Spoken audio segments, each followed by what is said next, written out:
Aurelio.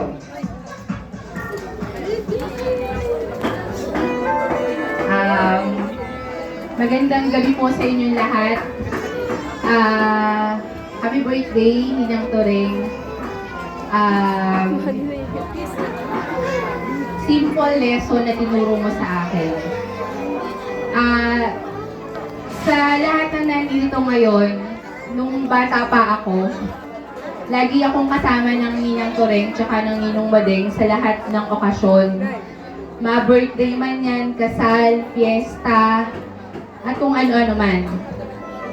Nagtataka ako kasi ang dami-daming mga tao na lumalapit sa kanila. Number 1, nangungutang.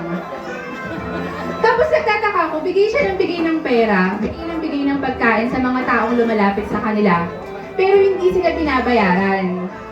So, parang nung bata ako, nagtataka ako, ganun ba talaga yung buhay? Lahat ng lalapit sa'yo, kailangan tulungan mo. So, yun yung nag-mark sa puso ko hanggang sa paglaki ko. Kasi ang laging sinasabi sa akin ng Ninang Toreng tsaka ng Ninong Madeng na darating ang time na yung mga natulungan mo, tatanaw yan ng utang na loob sa'yo. Kasi once na tumalong sila ng utang na loob, ibig sabihin lang nun, yung taong tinulungan mo may mabuting puso at naaalala ka.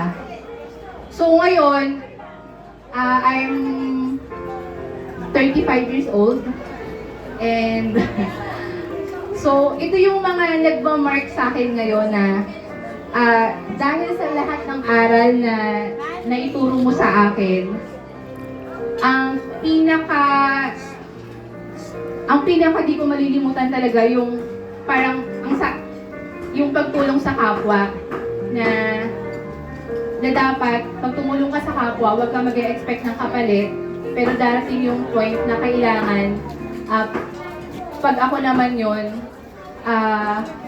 kumbaga, kailangan matuto akong tumanaw ng utang na loob sa mga tao na tumulong naman sa akin.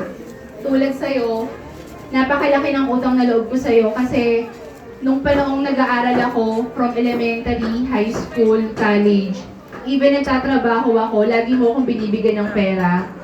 Even ngayon na may anak na ako, ang laki pa rin yung binibigay mo sa aking ambag at pera. So, dun pa lang, yung utang na loob ko sa'yo, hindi man pera, pero alam mo na mahal kita at kaya kitang ipagpatayan sa lahat ng ang-aapi sa'yo. So, ayun, happy birthday and ayun nga, sana humaba pa yung buhay mo kasi parang